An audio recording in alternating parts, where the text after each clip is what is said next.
Go on, Mr. Hudson. It's my wife and Judd.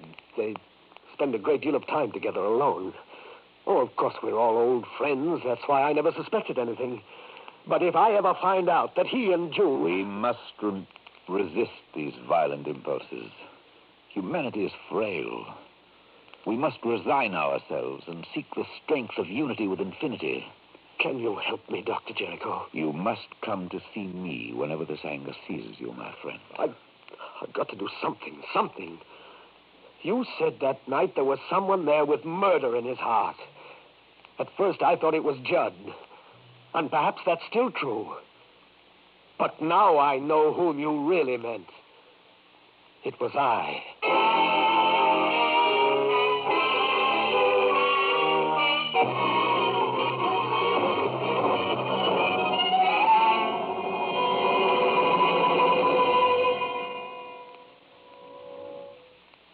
This is Jeffrey Barnes again. In just a moment, we'll bring you Act 2 of Dr. Discord. But first, here is Dan Seymour with an important announcement. Men, when you run your razor over your face, does it pull? Does it snag? Does it scrape? Does it tear? Well, mister, chances are you have tough whiskers or a tender skin. So shave with Molle, the heavier brushless shaving cream.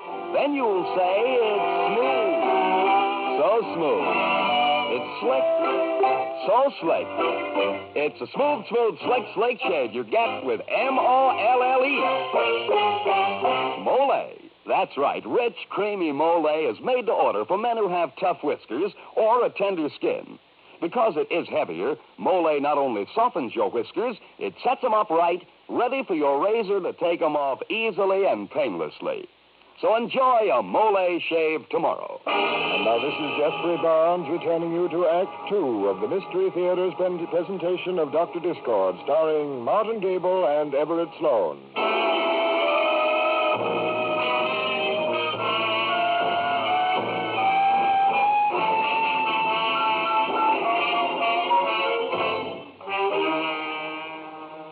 I must say you look mighty pleased with yourself, Judd. I am. I just sold Tim's design to Miller and Company. I didn't tell him I was taking it there. I didn't want him to get his hopes all up and then be disappointed. I'm sure Mrs. Hudson will be pleased. Oh, Lola. We're going to have a party to celebrate a surprise for Tim. He's been down in the mouth about something lately, and this ought to cheer him up. You and Mrs. Hudson must have had a ducky time fixing it. Well, I'm sorry I can't be there. Lola, for the last time, I am sorry you can't make it. You're going anyway? Yes, of course. Of course. You couldn't disappoint June Hudson. And Tim Hudson. I see. You might as well leave now, Judd. Why? Because I'm beginning to hate the sight of you, that's why.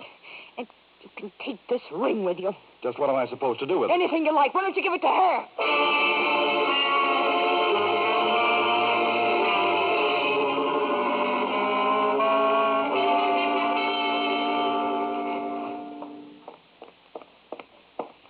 Mr. Hudson. Yes, Miss Davis? This wire came from Mr. Corbett, but he's left for the day. All right, I'd better have a look at it. But, Miss Davis, we've never had any dealings with Miller and Company, have we? Not that I know of, Mr. Hudson. Thank you. That's all, Miss Davis. Yes, Mr. Hudson. Mr. Judson Corbett, your design's a knockout. His design. This wire confirms our phone call of yesterday. The deal is set. Okay, Judd. So you did try it at last. You tried to go behind my back, steal my design, just as you're trying to steal June from me. Dr. Jericho was right. He was so right.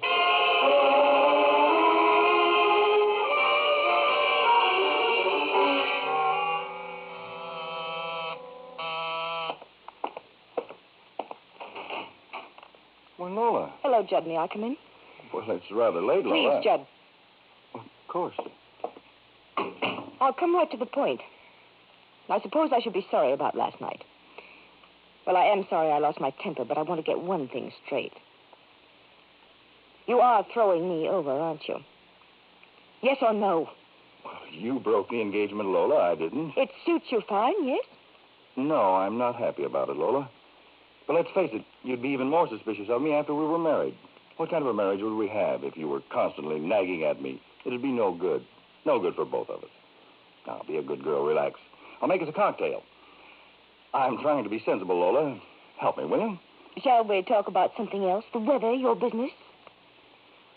This brass thing here on the table, Judd. Is that the new flat iron design? Yeah, it'll sell. It's good. It's heavy. Well, that's only the model. Well, here, let's have a drink, huh? Wash everything away with a daiquiri, just like that, eh?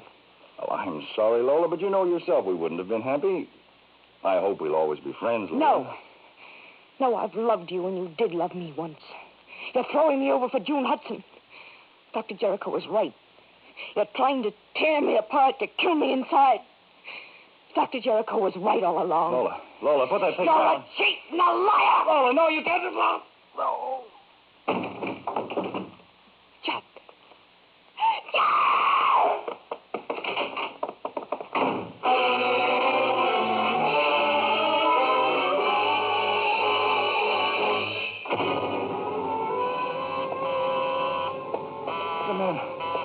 Wait a minute. Wait a minute. Judd, I wanted... What happened to you? Tim called the doctor for me.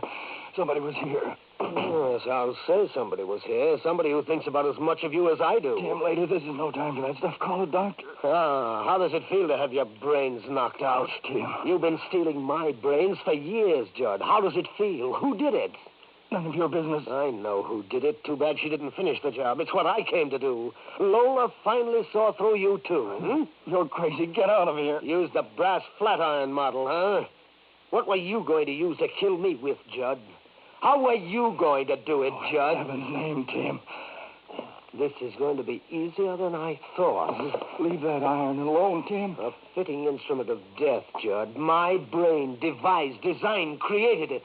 Your brains were planning to steal it, just as you've tried to steal June from me. Everything's just as Dr. Jericho said, so I came here to kill you before you got me. All I have to do is finish the job Lola started. You fool, you crazy fool, put that down. Ah!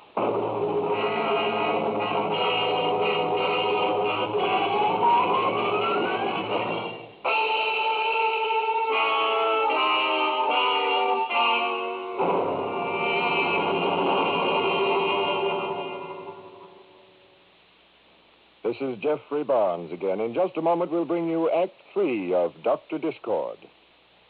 Now a word from George Putnam. Every day, more and more people are discovering that to get real relief from the most common kind of dandruff, they must destroy the germ called Pityrosporum ovale, which many outstanding authorities say is its cause. You see, merely washing or brushing away loose dandruff has no effect whatsoever on this germ. But one thing that does work is double danderine. For double danderine actually kills this germ on contact. Even in severe cases, results with double danderine have been amazing. And the reason for double danderine's astonishing effectiveness is a special ingredient, an active antiseptic so remarkably efficient many hospitals use it. In double danderine, we call it Alzan. So stop trying to combat this dandruff with ineffective methods that actually are no better than plain water. They can't compare with double danderine, for double danderine destroys the cause. If you're not completely satisfied, you'll get your money back. Get double danderine tomorrow.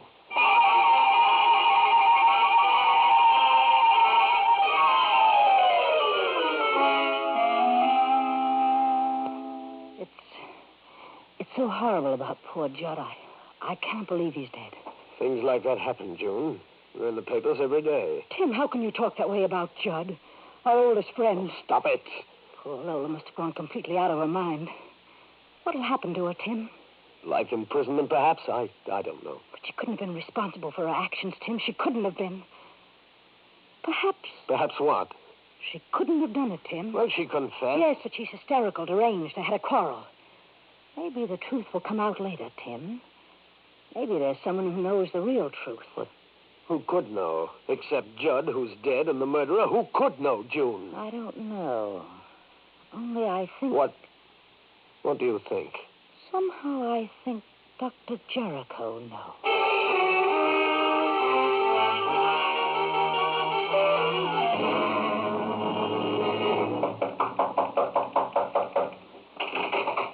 Yes? Dr. Jericho, I must see I can see nobody today. But I have to my see you. My assistant is out. He makes all my appointments. But it's... Him. Good day. No, I'm coming in to see you whether you like it or not. Mr. Hudson, if you don't leave, I'll call the police. If you haven't already, sit down. I'm sorry, I said sit down. One doesn't argue if one's visitor has a gun.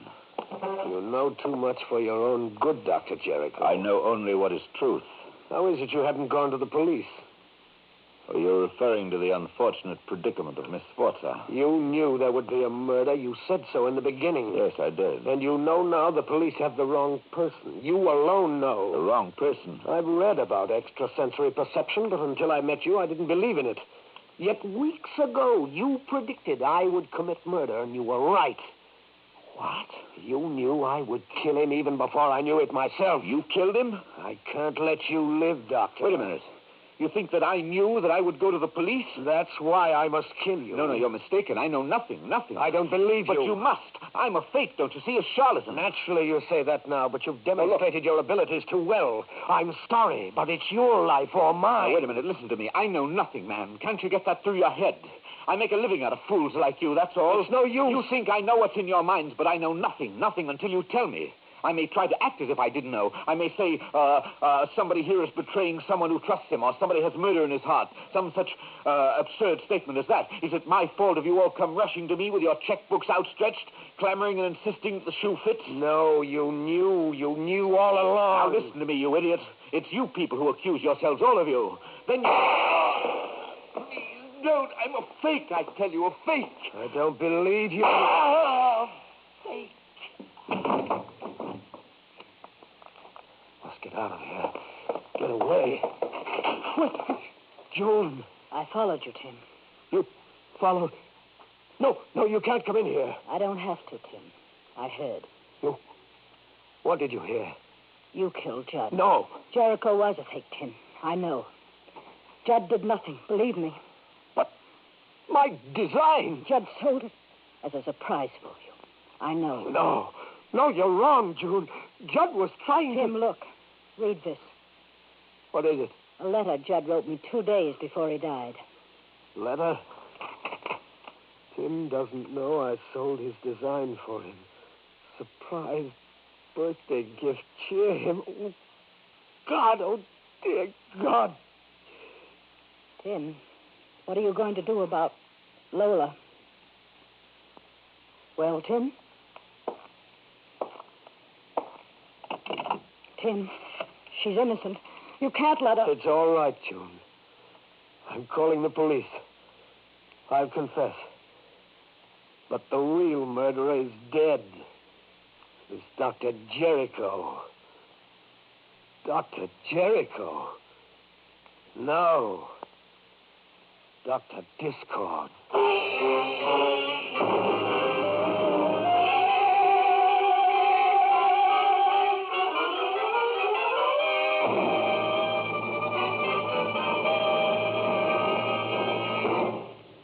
This is Jeffrey Barnes again, bringing down the final curtain on tonight's Mystery Theater presentation of Dr. Discord.